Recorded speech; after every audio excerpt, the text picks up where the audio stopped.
तसं ते एक उदाहरण या ठिकाणी आहे वाल्मिकी. तर हे कोण होते सांगता येईल कुणा? यांचं नाव काय होतं पूर्वीचं नाव? वाल्मिकी ऋषींचं पूर्वीचं नाव अगोदरचं? रत्नाकर. तर रत्नाकर कोण होते?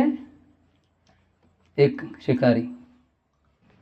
त्यांचा व्यवसाय होता लोकांना धरायचं, पकडायचं, मारायचं. एक दिवस त्यांना असेच रस्त्यामध्ये नारदमुनी भेटतात आणि नारदमुनींना पकडण्यासाठी रत्नाकर धावतो. पण काय आश्चर्याची घटना, नारदमुनींच्या चेहऱ्यावर कसलंही भीतीचं चिन्ह नाहीये. जनरली त्याचा अनुभव काय होता की ज्यावेळी तो लोकांवरती आक्रमण करायचा, लोक त्याच्याकडे भिक्षा मागायचे की बाबा आम्हाला सोडून दे, आम्हाला क्षमा कर, आम्हाला जाऊ दे, आम्ही तुझं काय बिघडवलंय, आम्हाला का मारतोस तू? आणि हे बघून रत्नाकराला आनंद व्हायचा की बघा कसे माझ्या दयेवरती यांचं जीवलंबन अवलंबून आहे म्हणून. पण नारदमुनींना कसलीच भीती नाहीये. तर त्यावेळेस नारदमुनी त्याला विचारतात की तू हे जे काही करतोयस कुणासाठी करतोयस? म्हणे माझ्या परिवारासाठी, माझ्या परिवाराचं भरण पोषण करण्यासाठी माझा हा व्यवसाय. तर नारदमुनी म्हणतात तुला नक्की खात्री आहे की तू जे काही करतोयस, जे काही पापकृत्य करतोस, लोकांना मारतो, लुबाडतोस, लुटतोस, याचं जे कर्मफळ आहे याला तुझे परिवारचे जे सदस्य आहे ते शेअर करतील? म्हणे मग नक्कीच करतील, मी त्यांच्यासाठी तर करतोय सगळं, मी जे काही करतो परिवारासाठी करतोय. नारद म्हणतात एकदा जाऊन विचारू नये, तुझ्या घरी जा आणि विचार जरा पत्नीला, मुलाबाळांना की तुम्ही माझ्या या पापकर्मामध्ये सहभागी होणार का? घरी गेला रत्नाकर, पत्नीला विचारतो, मुलांना विचारतोय. पत्नी म्हणतात हे तुमचं कर्तव्य आहे, घरामध्ये पाहिजे असणारी वस्तू पुरवणं हे तुमचं कर्तव्य आहे, पण तुमच्या पापकर्मामध्ये आम्ही भागी होणार नाही. मुलंही म्हणतात नाही, पत्नी म्हणते नाही. मग तेव्हा रत्नाकराचे डोळे उघडले. रत्नाकर येतो नारदमुनींकडे आणि म्हणतो की क्षमा करा, मला वाटत होतं की माझे परिवारातील सदस्य माझ्या कर्मफळामध्ये भाग घेतील, पण त्यांनी तर सरळ सरळ मनाई केली, आता मी काय करावं? मग त्यावेळी नारदमुनी सांगतात तू आता भगवंतांचं नावाचा आश्रय घे. जर तुला शुद्ध व्हायचं असेल, जे पापकर्म आहे तुझ्या डोक्यावरती, त्या पापांच्या राशींचा जर तुला ऱ्हास करायचं असेल तर तुला भगवंताचं नाव घेणं आवश्यक आहे. म्हणजे ठीक आहे भगवंताचं नाव घेईल, पण एक समस्या आहे. काय? आता आयुष्यभरामध्ये एवढे पाप केले की तोंडातून राम शब्द निघेना. तुम्ही बघा, आम्ही बऱ्याच वेळा मोठमोठ्या लोकांना मंदिरामध्ये आमंत्रित करतो, कीर्तनामध्ये बसतात देखील, कीर्तन आवडतं देखील त्यांना, परंतु तोंडातून राम शब्द निघत नाही. असे करतात, पाय हलवतील, हात हलवतील, तोंडातून राम शब्द निघत नाही. कारण भगवद्गीतेमध्ये भगवंत म्हणतात येषां तुंडगतं पापम जनानां पुण्यकर्मणा ते द्वंद्व मोह निर्मुक्ता भजते मां दृढव्रता. भगवंतांची भक्ती, भगवंताचं नामस्मरण सहजासहजी होत नाही. एकदा एक म्हातारी आजी असते, मरणासन्न अवस्थेला टेकलेली असते, आणि तिचा मुलगा तुमच्यासारखा तरुण इस्कॉनच्या प्रोग्रामला गेलेला असतो. त्याला माहिती असतं, त्यानं ऐकलं असतं प्रोग्राममध्ये की मरणाच्या वेळी आपण भगवंताचं नाव घ्यायला पाहिजे. तर त्याला आठवतं की प्रभूजी बोलले होते की आपण भगवंताचं नाव घ्यायला पाहिजे, विशेष करून मरणाच्या वेळी. तर तो आजीला सांगतो, आजी आजी भगवंताचं नाव घे. तर आजी आता अशा परिस्थितीमध्ये आजीच्या तोंडून राम शब्द निघेना, आणि हा तिला नातू म्हणतोय अगं आजी देवाचं नाव घे, राम म्हण राम. आजी काय म्हणते माहितीये, अरे बाबा एवढं मोठं नाव मी कसं काय घेऊ? किती शब्द बोलली ते, अरे बाबा एवढं मोठं नाव मी कसं काय घेऊ, हे बोलू शकते ती, राम नाम तोंडातून निघेना. तर तशीच परिस्थिती इथे रत्नाकराची. तर नारदमुनी म्हणतात तू आयुष्यभर फक्त लोकांना मारलंयस ना, ठीक आहे, तू असं कर, मरा म्हण, मरा म्हणू शकतो, मरा म्हणे, हो म्हणे, मग मरा. तर मरा म्हणायला लागला, मरा मरा मरा मरा मरा मरा मरा. तर मराचं काय झालं? राम झाला. आणि अशा प्रकारे रत्नाकराने तपस्या सुरू केली. तर शास्त्रामध्ये उल्लेख आहे जवळजवळ 60,000 वर्षे तपस्या केल्यानंतर रत्नाकराचे वाल्मिकी ऋषी झाले. वाल्मिकी नाव कसं पडलं? ज्यावेळी तपस्येला बसले, एवढी कठोर तपस्या आहे की त्यांच्या अंगावरती मुंग्यांनी वारूळ बनवायला सुरुवात केली. वारूळ बघितले ना, मुंग्यांचं वारूळ? तर अक्षरशः यांच्या अंगावरती संपूर्ण मुंग्यांनी वारूळ बनवलं आहे आणि म्हणून यांना एक नाव पडलं वाल्मिकी. आणि अशा प्रकारे रत्नाकराचे वाल्मिकी झाले. आणि पुढे चालून ह्याच रत्नाकराने, ह्याच वाल्मिकींनी रामायण हा ग्रंथ लिहिला आहे. आजही जे सर्वात जुनं आणि अधिकृत जर रामायणावरती भाष्य असेल तर ते आहे रामायण. आणि ते कोणी लिहिलेलं आहे? वाल्मिकी ऋषींनी. बघा काय होता तो व्यक्ती आणि काय झाला तो व्यक्ती. आणि ह्याच वाल्मिकी ऋषींच्या आश्रमामध्ये सीतादेवी गर्भवती असताना आलेल्या आणि तिथेच लव आणि कुश यांचा जन्म झाला. आणि पुढे याच वाल्मिकींनी लव कुशांना रामायण शिकवलं. आणि ह्याच मग पुढे लव आणि कुश नगरीमध्ये गावागावामध्ये जाऊन त्यांनी रामायणाचं गायन सुरू केलं. आणि एकदा हेच लवकुश असं रामायणाचं गायन करत करत अयोध्येमध्ये जातात. त्यांना कल्पना नाही की आपण ज्यांचा ख्याती गातो आहोत ते राम आमचेच वडील आहेत. कल्पना नाही आहे त्यांना. तर अयोध्येमध्ये जात आहेत. अयोध्येमध्ये गेलेत आणि राम दरबारामध्ये बसलेत. सगळ्या प्रजेसमोर दरबार भरलेला आहे. रामचंद्र मोठ्या सिंहासनावरती बसले. पुढे भरपूर पायऱ्या आहेत आणि खाली दरबारामध्ये इतर लोक आणि समोर लव आणि कुश आहेत. तर रामायण वर्णन करणं सुरू करतात. एवढं सुंदर वर्णन करतायत, सगळे अगदी मंत्रमुग्ध झाले. कुणाचंही लक्ष नाही काय चाललंय. राम एकटे वरती सिंहासनावर बसलेत. रामांनाही वाटतं की अरे एकटा मी इथं कोणी, बाहेर लोक खाली बसलेत आणि ते जर आनंदी प्रसंग असेल तर ते हसतायत, एकामेकाच्या पाठीवरती थाप देत आहेत. तर रामांनाही वाटलं अरे मी इथे एकटा आहे वरती राजसिंहासनावरती. तर रामसुद्धा हळूहळू कोणालाही न कळत खाली आले आणि प्रजाजनांसोबत बसले. आणि अचानक एका जो रामवासी होता, अयोध्यावासी, त्याने पाठीवर थाप मारली. आणि कोण होतं बाजूला? रामचंद्र बसले होते. तर असे हे लवकुश. पण त्यांना रामायण कोणी शिकवलं? वाल्मिकी ऋषींनी. तर पुन्हा एकदा आपण बघतोय की राम नामाचा महिमा काय. म्हणून असं इंग्लिशमध्ये एक सेइंग आहे की every saint has a past आणि every sinner has a future. प्रत्येक साधू व्यक्तीचा एक भूतकाळ असतो आणि प्रत्येक पापी व्यक्तीला देखील एक भविष्य असतं. तर म्हणून कधीही आपण एखाद्या व्यक्तीकडे बघून मत नाही बनवायला पाहिजे. तर हे झालं वाल्मिकींचं उदाहरण. दुसरी एक स्टोरी येते श्रीमद भागवतमध्ये. अजामिल नावाचा ब्राह्मण परिवारात जन्मलेला हा मुलगा. आणि ब्राह्मण म्हणजे त्यावेळेचा ब्राह्मण, फक्त तथाकथित नावाचा ब्राह्मण नव्हे. ज्याने सगळं वेद शास्त्रांचं अध्ययन केलेलं, सर्व गुणसंपन्न, आईवडिलांची आज्ञापालन करणारा, आज्ञाकारी असा हा मुलगा. वैवाहिक जीवन, त्याची पत्नी होती घरी, सगळं काही व्यवस्थित चाललं होतं. पण चुकीच्या संगतीमुळे, चुकीच्या सवयीमध्ये हा पडला आणि सगळे काही त्याचे सद्गुण होते ते दुर्गुणामध्ये परावर्तित झाले. एका वैश्याला जाऊन घरी घेऊन आला आणि त्याची जी चांगली वैवाहिक चारित्र्यवान पत्नी होती तिला घराबाहेर काढलं, आईवडिलांना घराबाहेर काढलं आणि सगळ्या प्रकारचे पापकृत्य, चोरी, लबाडी, लोकांना मारणं, सगळं काही सुरू केलं याने. आणि अशा प्रकारे आयुष्याचं शेवट जवळ आला. आता याचं वय झालं होतं जवळजवळ 80 ते 90 वर्ष. आणि एक दिवशी असंच बेछाण्यावर खिळलेला होता आणि याला 3 भयानक व्यक्ती याच्याकडे येताना दिसले. ते कोण होते? ते होते यमदूत. कोणी म्हणाला हो आम्ही नाही मानत या गोष्टी, यम असतात वगैरे.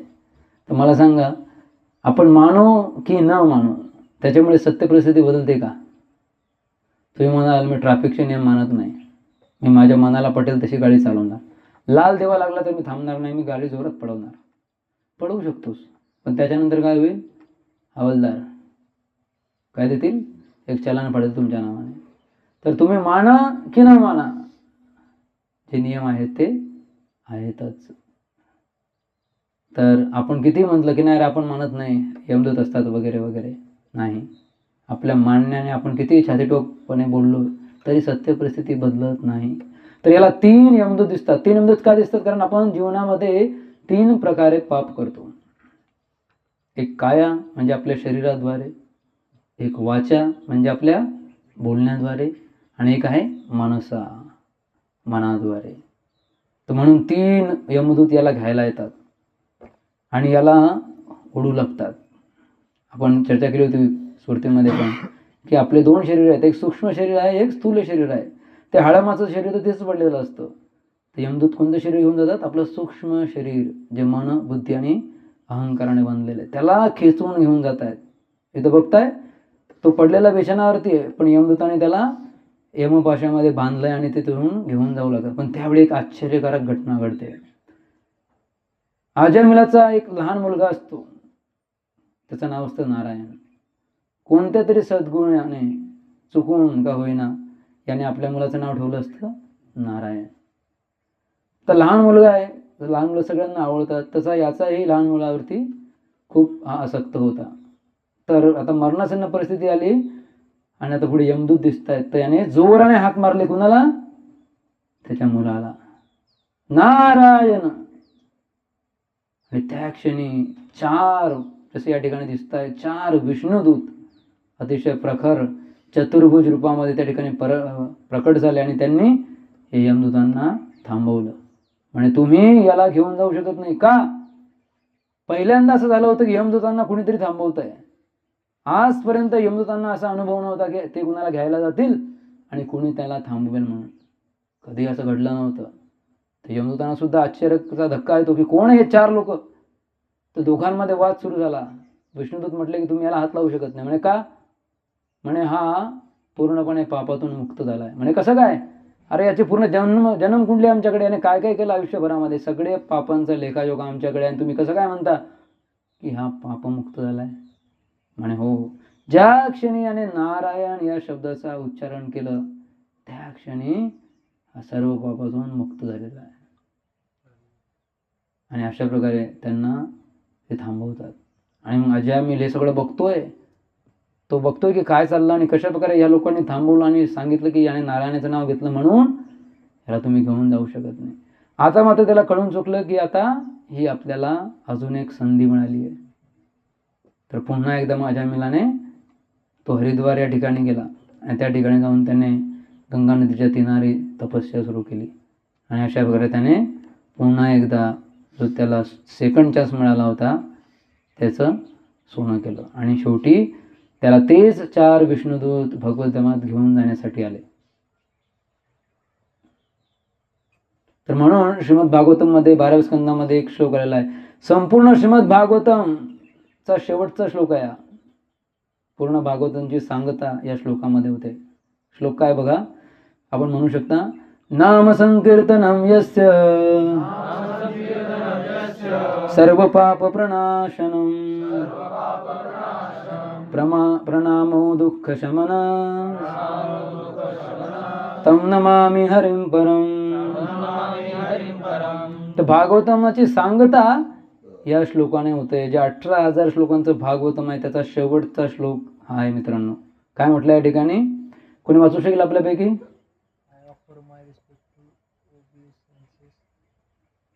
the Supreme Lord Hari, the congregational chanting of His holy names destroys all sinful reactions, and offering of obeisances unto whom relieves all material suffering.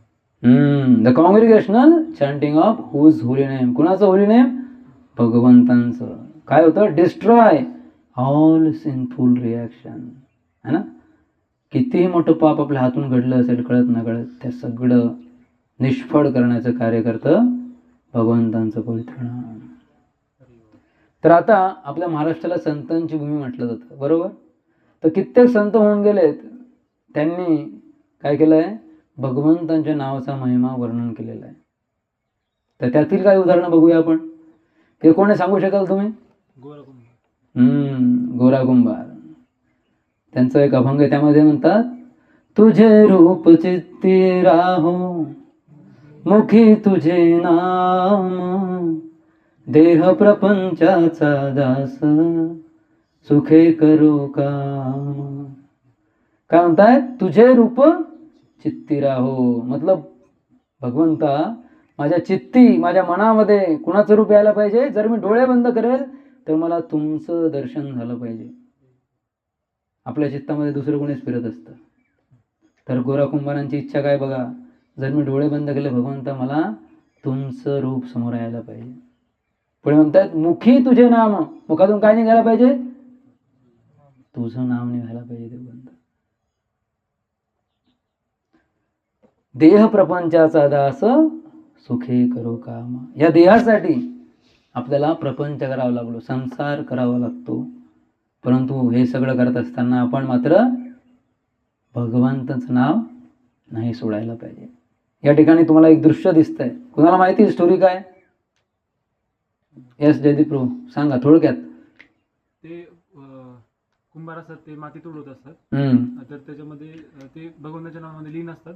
त्यांचं बाळ येतं, रांगत असतं ते बाळ. ते आल्यावरती ते चिरडलं जातं तरी पण त्यांना समजत नाही. पुढे काय होतं? पुढे मग त्यांचं बाळ चिरडल्यानंतर त्यांची पत्नी येते. मग ती त्यांना सांगते की तुम्ही बाळ हे केलं. त्यांचे हे पत्नी भगवंतांना म्हणजे बोलते. तर हे कुंभार असतात. कुंभार म्हणजे त्यांचा व्यवसाय असतो मातीची मटकी बनवण्याचा, है ना. तर त्यासाठी चिखल तुडवावा लागतो पायाने. तर असेच एकदा ते काम करतायत, पण मुखी काय त्यांच्या भगवंतांचं नाव आहे. काम करतायत, जबाबदारी त्यांची पालन करतायत, परंतु मुखातून भगवंताचं नाव नेहमी चालू असतं.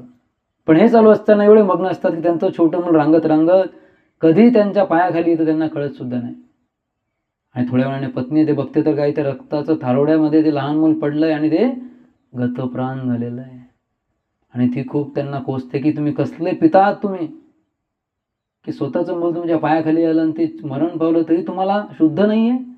काय हा वेडेपणा, कसली तुमची भगवंतांची भक्ती. आणि ते विठ्ठलला दोषारोपण करतात, भगवंतावर दोषारोपण करतात.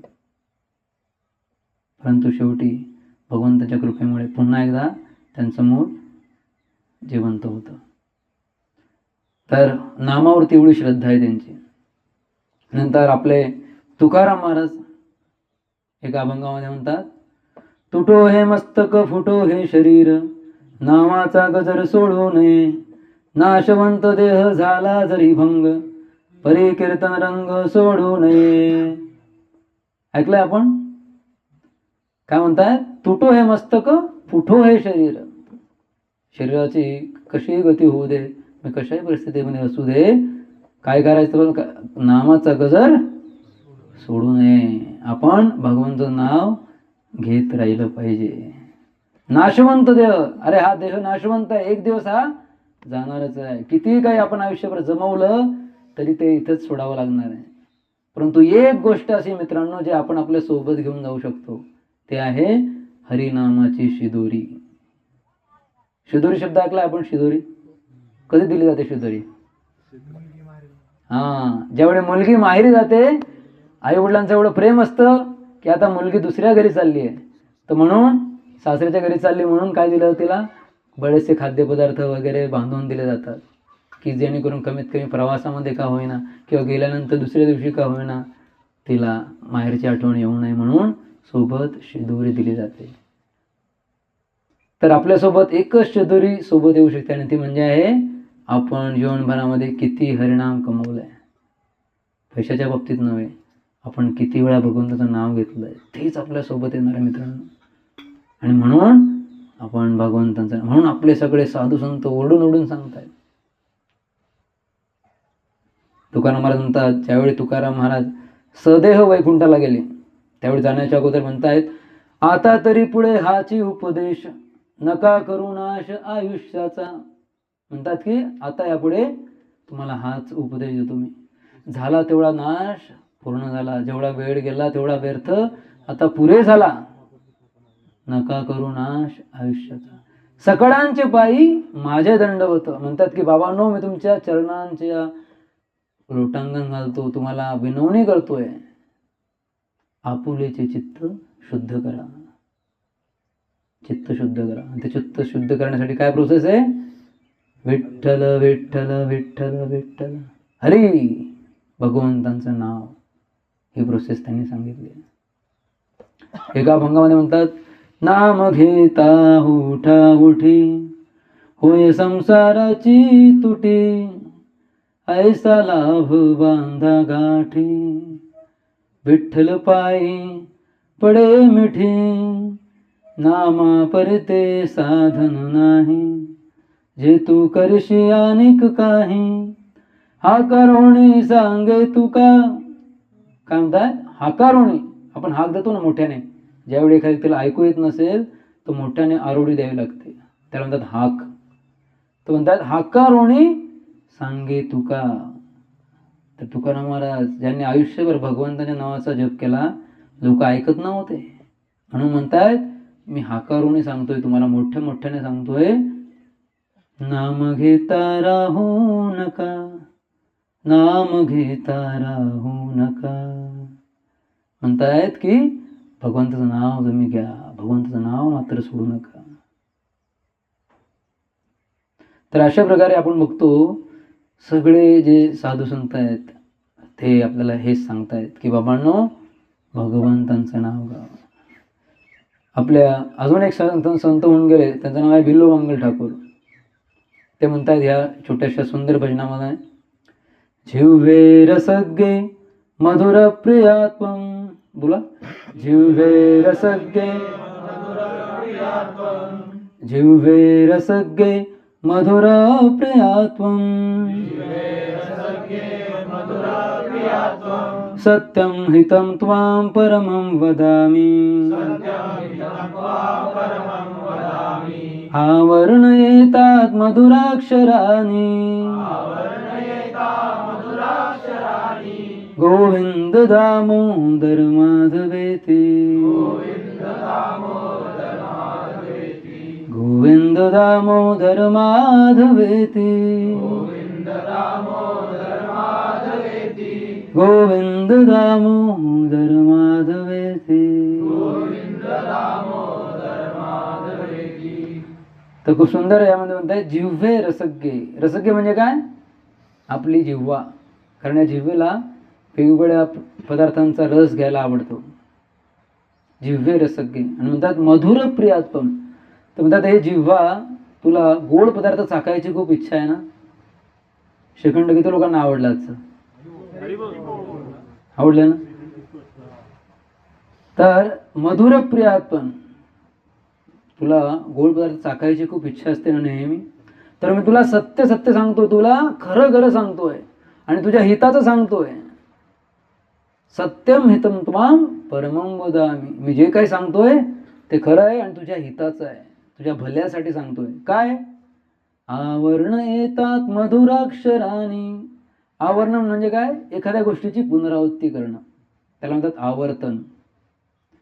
तर कशाचं आवर्तन करायला पाहिजे? गोविंद दामोदर माधवेति. तर भगवंतांचे हे पवित्र नाव आहेत. तर अशा प्रकारे हे सांगतायत. कुणी वाचले? On my tongue you are fond of sweet things and are of discriminating taste. I tell you the highest truth, which is also the most beneficial. Please just recite the sweet divine syllables of Govinda, Damodara and Madhava. तर भगवंतांच्या पवित्र नामाचा जप करायला सांगतायत. अजून एक श्लोकामध्ये म्हणतायत, भजे स्वमंत्रं भवबंध मुक्ते, जिह्वे रसग्गे सुलभं मनोज्ञं, द्वैपायनादे मुनिभिः प्रजप्तं, गोविंद दामोदर माधवेति. भजस्व मंत्रम भवबंध मुक्ते.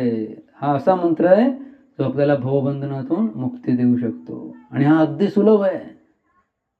आणि केवळ सर्वसामान्यगण नव्हे, द्वैपायनादे मुनिभी प्रजप्तम. मोठमोठे ऋषी गण सुद्धा या मंत्राचा जप करतायत. आणि कोणता मंत्र? गोविंद दामोदर माधवेति. येस, दुसरं कोणीतरी वाचा. नेहमी धडाडे pros वाचतायत. O my tongue, O knower of rasa, for release from the hellish bondage of material existence, just worship the charming, easily obtainable mantra that is chanted by Ved Vyas and other sages, Govinda, Damodar and Madhava. पण एक problem आहे, एवढं सगळं असून सुद्धा सुलभ आहे भगवंताचं नाव घेणं, काही कठीण आहे त्यामध्ये? कुणीही येऊ शकतं. परंतु म्हणतायत की एक मोठं दुर्भाग्य आहे. काय ते? वक्तुम समर्थो अपि न वक्ति कश्चित्, अहो जनानां व्यसनाभिमुख्यम्, जिह्वे पिबस्वामृतमेतदेवम्,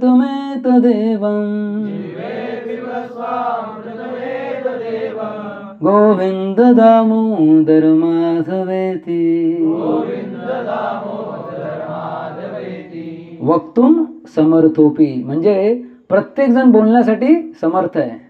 प्रत्येकाला बोलण्याची क्षमता दिलेली आहे भगवंतांनी, आहे की नाही? अपि न वक्ति कश्चित् म्हणतायत तरी सुद्धा लोक बोलत नाहीत.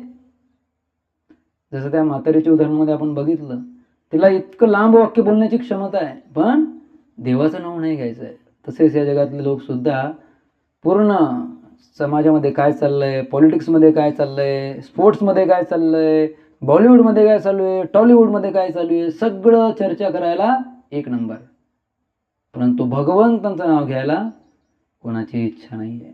म्हणून म्हणतात अहो जनानां व्यसनाभिमुख्यम, जिह्वे पिबस्वामृतमेतदेव. तर भगवंताचं नाव हे अमृताप्रमाणे, परंतु दुर्भाग्य असं आहे की आपल्यासारख्या लोकांना ते काय वाटतं? विषया समान वाटतं, आणि म्हणून आपण ते घ्यायला धजत नाही. तर विचार करा, आपल्याला बोलण्याची क्षमता आहे, सगळं काही भगवंतांनी दिलं आहे, पण तरीसुद्धा आपण भगवंताचं नाव घ्यायला तयार नाही. तर हे खूप मोठी दुर्भाग्याची गोष्ट आहे. Even though anyone is able to chant, still no one does. Alas, how determined people are for their own undoing. O tongue, just drink the nectar of these names, Govinda, Damodara, Madhava. तर बघा, आपण बघतोय इतके सारे उदाहरण आपण बघितले शास्त्रातले, सगळेजण आपल्याला वारंवार सांगतायत की भगवंतांचं नाव घ्या. तर म्हणून मित्रांनो, आज आपण ह्या एक दिवसाच्या रिट्रीटसाठी तर आलो, आणि सकाळपासून आपण ह्या विषयावर चर्चा करतोय की आपण भगवंतांचं नावच का घ्यायला पाहिजे, त्याच्यापासून काय बेनिफिट आहेत, आपला त्यामध्ये काय फायदा आहे, या सगळ्या विषयांवरती आपण चर्चा केली नाही. तर म्हणून आज आपण सगळ्यांनी एकत्र मिळून, सगळ्यांनी एकत्र येऊन एक राऊंड भगवंताच्या नावाचा जप देखील केला आपण. तर एवढी सगळी चर्चा केली, त्याचा उद्देश काय होता की आपण देखील आपल्या जीवनामध्ये काहीतरी कमिटमेंट घ्यायला पाहिजे की मी उद्यापासून एवढ्या भगवंतांच्या नावाचा जप करेल. कमीत कमी 4 माळा, जास्त अपेक्षा नाही करत आपण. किती? 4 माळा. श्रील प्रभुपादांनी आपल्याला सांगितलं की 16 माळा जप करायला पाहिजे आपण हरे कृष्ण नावाचं. पण ठीक आहे, तर म्हणाल की नाही प्रभूजी मी खूप बिझी आहे, खूप कामं आहेत, खूप जबाबदारी आहे, सगळं मान्य आहे. पण जसं आपण बघितलं की सगळ्या गोष्टी आपण करणं आवश्यक आहे, पण अजून एक गोष्ट आवश्यक आहे जीवनामध्ये, ते म्हणजे भगवंताचं नामस्मरण. कारण या संपूर्ण कलियुगासाठी तोच एकमात्र उपाय आहे. ब्रह्माजींनी सांगितलं की सगळ्या वेदांचं मी अध्ययन केलं, आणि त्या निष्कर्षापर्यंत ते पोहोचले की कलियुगासाठी जर काही उपाय असेल तर तो आहे भगवंतांच्या नावाचा जप. आणि म्हणून आपण भगवंताच्या नावाचा जप केला पाहिजे. तर आज आपण प्रत्येकानं एक जपमाळ दिली होती, तर ते जपमाळ तुम्हाला तुमच्यासाठी दिवाळी गिफ्ट आहे. तुम्ही तुमच्याकडे ठेवा आणि रोज नित्यनियमाने भगवंताच्या नावाचा जप करा. तुमच्या भल्यासाठी येते. तुम्ही जप केला तर मला काही फायदा नाही त्यामध्ये, भगवंतांनाही काही फायदा नाही त्यामध्ये, तुमचा स्वतःचा त्यामध्ये फायदा आहे. कमीत कमी आपल्या स्वार्थापोटी का होईना, जरी हा भगवत नामात करण्याचा उच्च हेतू नसला तरीसुद्धा कमीत कमी स्वार्थापोटी का होईना आपण भगवंताचं नाव हा जप केलंच पाहिजे. ठीक आहे. तर या ठिकाणी आपण विराम घेऊया. आता आपल्याकडे खूप कमी वेळ राहिलेला आहे.